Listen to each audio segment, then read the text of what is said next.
யாதவ பிரகாசன் ஒரு அத்வைத்தம்.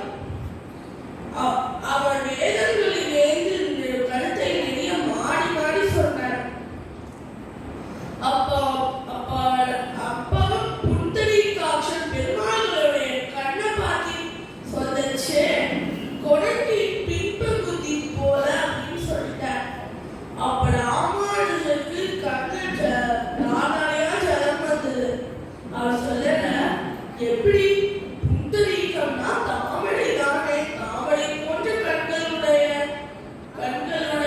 தானே பெருமாளுடைய கண்கள் அப்படின்னு தேவமாடி நெறிக்க இடத்துல அவருக்கு கருத்தை மாத்துறார். இப்படிதான் வரும்னு. அப்போ யாதவ பிரகாசத்துக்கு பயனா பற்றி என்ன நம்மளோட பெரியவனா வந்துட போடான்னு. அப்போ கங்கை யாத்திரை போனான்னு தன் சிஷ்யர்களோட கங்கை யாத்திரை போன.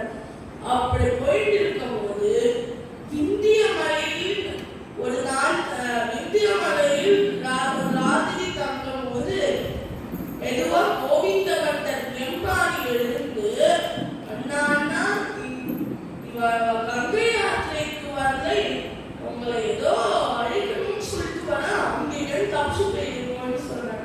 அப்போ ராமானுஜன் சொல்றாரு, எப்படி நீ நான் வந்தா அவருக்கு சந்தேகமா போயிடும், நீ இங்க மட்டும் போங்க அப்படின்ட்டார்.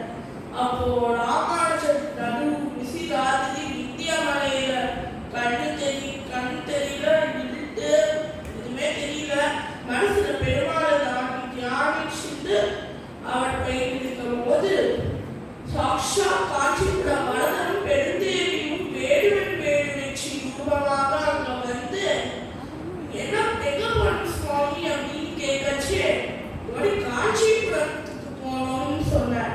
நாங்களும் அந்த பக்கமா தான் போறோம், நாங்க உங்களுக்கு வழி காமிக்கிறோம் அப்படின்னு சொன்னார். அதுக்கப்புறம் ராமானுஜன் பெருமாள் பிராணியும் சேர்ந்தே போயிட்டு இருந்தார். காத்தால விழிச்சது, தாயார் தாகமா இருக்குன்னு கேட்கும் போது அங்க ராமானுஜன் கேட்டு நான் தீர்த்தம் கொண்டு வர அப்படின்னு சொல்லிட்டு அங்க போய் தீர்த்தம் கொண்டு வந்தார். அதுக்குள்ள பார்த்தா இங்க 2 பேருமே காணும். அதுக்கப்புறம் அங்க நிறைய பிராமணர்கள் இருந்தா அவர்கிட்ட கேட்கலாம், நீங்க என்ன ஊர்னு. அதோ தெரியலையா, கோபுரம் விமானம் தெரியலையா, இது காஞ்சிபுரம் அப்படின்னு சொன்னோடனே ராமானுஜனுக்கு ஆச்சரியமா போயிடுது. நேற்று ராத்திரி விந்திய மலையில இருந்து அதுக்குள்ள எப்படி காதால எப்படி காஞ்சிபுரம் முடியும், அது பெருமாள் பிராட்டி செஞ்சு வேலைதான், பெருமாள் பிராட்டிதான் நம்மளோட ராத்திரி வந்திருக்கா அப்படின்னு தெரிஞ்சு அவர் திருக்கட்சி நம்பிகள் ஆலவட்டம் செஞ்சுட்டு இருக்கவங்க திருக்கட்சி நம்பிகள் அவர்கிட்ட போய் நான் பெருமாளை கைங்கரியம் பண்ணோடனே பெருமாள் கிட்ட தீர்த்த கைங்கரியம் பண்ண ஆரம்பிச்சார். அப்போ அப்புறம் திருக்கட்சி நம்பியே தன் குருவாயிருந்து அவளோட திருக்கட்சி நம்பிக்கை கிட்ட விஷயங்கள்லாம் கத்துட்டார். அதுக்கப்புறம் தான் திருக்கட்சி நம்பிகளோட சேஷத்தை சாப்பிடணும் ராமானுஜனுக்கு ஆசையா. அப்போ திருக்கட்சி நம்பிகளை சாப்பிட அழைச்சாரா. திருக்கட்சி நம்பிகளும் சரின்னு சொல்லிட்டாரா. அதுக்கப்புறம் ரொம்ப நேரம் ஆச்சு வரல. அதனால திருக்கட்சி நம்பிகள் கோயில்ல இருப்பான்னு சொல்லிட்டு தன்னுடைய மனைவிக்கு சொல்லிட்டு அவர் போய் கோவில பார்க்க போனார். அவர் கனவினோடனே இந்த திருக்கட்சி நம்பிகள் தான் அவ ஆத்துக்கு வந்த. திருக்கட்சி நம்பிகள் பிராமணர் அல்லாதவர். அதனால திருக்கட்சி நம்பிகளை அந்த மனைவி திண்ணையிலே உட்கார வச்சு என்ன போட்டு சாதம் எல்லாத்தையும் போட்டு சாப்பிட்டு முடிச்சு அந்த இடத்தெல்லாம் அலவி கல்விட்டான். அதுக்கப்புறம் ராமானுஜர் வந்து பார்த்தாரு, திருக்கட்சி நம்பிகள் வந்தாரு. வந்தாரு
சாத்திர சத்தம் அப்படின்னு சொல்றாரு.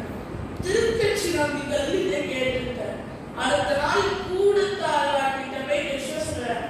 கூடத்தாழ்வார் சர்வத்துக்கும் ராஜாவன் அவன் போய் என்னோட செல்வத்தை பத்தி பேசுறதா அப்படின்னோட எனக்கு பணம் எல்லாம் வேண்டாம், நான் ராமானுஜர் திருவடியை பெற்று அவருக்கே சிஷியனானு சொன்னேன். நான் கூடத்தாழ்வார் ராமானுஜனோட பெரியவர், ஞானத்திலும் பெரியவர். ஆனா ராமானுஜத்தின் அடியிலே ராமானுஜர் திருவடியே நான் சேர்ந்திருக்கிறேன் அப்படின்னு தன்னோட மனைவி ஆண்டாள கூட்டிட்டு போயிருந்தார்.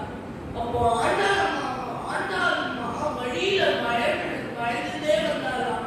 கூடத்தாழ்வார் பார்த்து கேட்கலாம், வழியிலே பயப்படுறான், மதியிலே கடந்திருந்தாதானே வழியிலே பயம் அப்படின்னு சொன்னோடனே அவர் தாங்கள் இன்னும் தங்க வண்டி அதை குடு அப்படின்னோடனே அதை வாங்கி தூக்கி வீசினான்.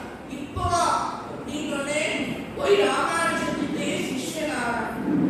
அப்போ அவர் ஸ்ரீரங்கத்துல ஆளவந்தார் காஞ்சிபுரத்துக்கு வரும்போது அங்க எங்க ராமானுஜர் யாருன்னு கேட்கும்போது அதோ போனாரே, அதோ கோஷ்டியில உயரமா தேஜஸ்வர போனாரே அமர்ந்தானே ஆளுநர் ஆமுதல்வா அப்படின்னு சொன்னோடனே ஆமுதல்வான்னு சொன்னார். அப்போ அது ராமானுஜருக்கு அப்போ சொல்ல முடியலன்னு, அதனால அவர் ஸ்ரீரங்கத்துக்கு போயிட்டார். இந்த விஷயம் மூலியமா ராமானுஜருக்கு தெரிய வருது. அதுக்கப்புறம் ராமானுஜர் ஸ்ரீரங்கம் போறார். காஞ்சிபுரத்துல ஸ்ரீரங்கத்துக்கு போறதுக்குள்ள ஆளவந்தார் வைகுண்டத்துக்கு போயிட்டார். அப்புறம் அவரோட உடல் சரீரம் தான் அங்க இருக்கு. அவருடைய சரீரத்துல 3 நிழல் மட்டும் பழகி இருக்கு. அதாவது 3 ஆசைகள் ஆரம்பித்தார். முதல் ஆசை பிரம்மசூத்திரத்துக்கு வியாக்கியானம் வேண்டும். 2வது ஆசை ஸ்ரீரங்க ரங்கநாதருடைய கோயிலெல்லாம் திருப்தி பண்ணி வைக்கணும். 3வது ஆசை திருவாய்மொழிக்கு வியாக்கியானம் எழுதணும் என்பது. அப்புறம் வேதவியாசர் பராசரப்பட்டர் 2 மகாரிஷிகளின் பேரை பிரபலப்படுத்தணும் என்பதே ஆசை. அப்போ ஃபர்ஸ்ட் பிரம்மசூத்திரத்துக்கு வியாக்கியானம் எழுதணும். ஸ்ரீரங்கத்திலிருந்து ராமானுஜர் தன் சிஷ்யர்களை கூட்டிட்டு காஷ்மீரத்துல பிரம்மசூத்திரம் எடுக்க ஆரம்பிச்சார். அப்ப அவர் காஞ்சிபுரத்திலிருந்து காஷ்மீரம் வரைக்கும் டிராவல் பண்ணி அங்க ஓலைச்சூர் பிரம்மசூத்திரம்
ஆரம்பிச்சு அவனது நாயகனா மாறித்தார்.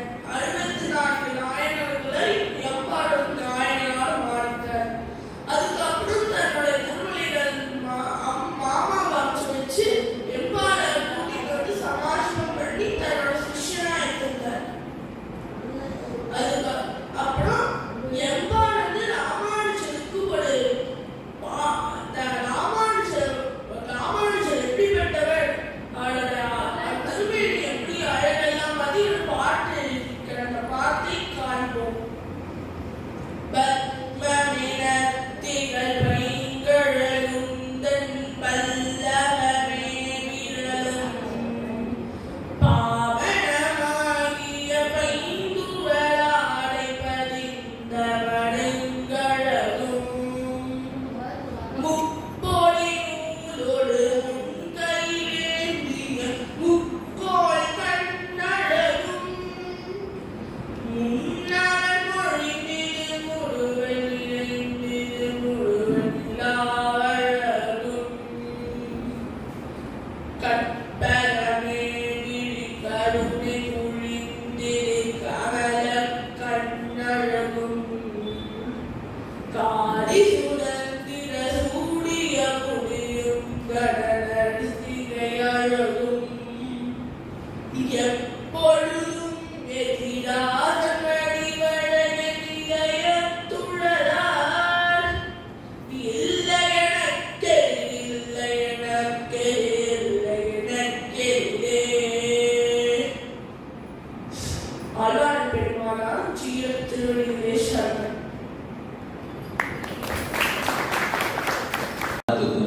பக்திக்கும் குறைவில்லாத இடம். ஸ்ரீரங்கத்தை பூலோக வைகுண்டம் என்னும் அழைக்கிறோம். ஸ்ரீரங்கத்துக்கு வந்த ராமானுஜர் அங்கு அரங்கனுடைய கோயில் திருப்பணிகளை எல்லாம் செப்பனிட்டார். கோயிலையும் செப்பனிட்டார், பணியாளர்களையும் திருத்தினார். அந்த வைகுண்ட பதியிலே ராமானுஜர் என்னென்னலாம் ஆனந்தமாக இருந்தார், செய்தார் என்பதை பற்றியும் ஒரு பாடல், அவருக்கு மங்களாசாசனம் செய்யும் பாடல் பார்ப்போம். ஆதிசேஷன்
Yeah.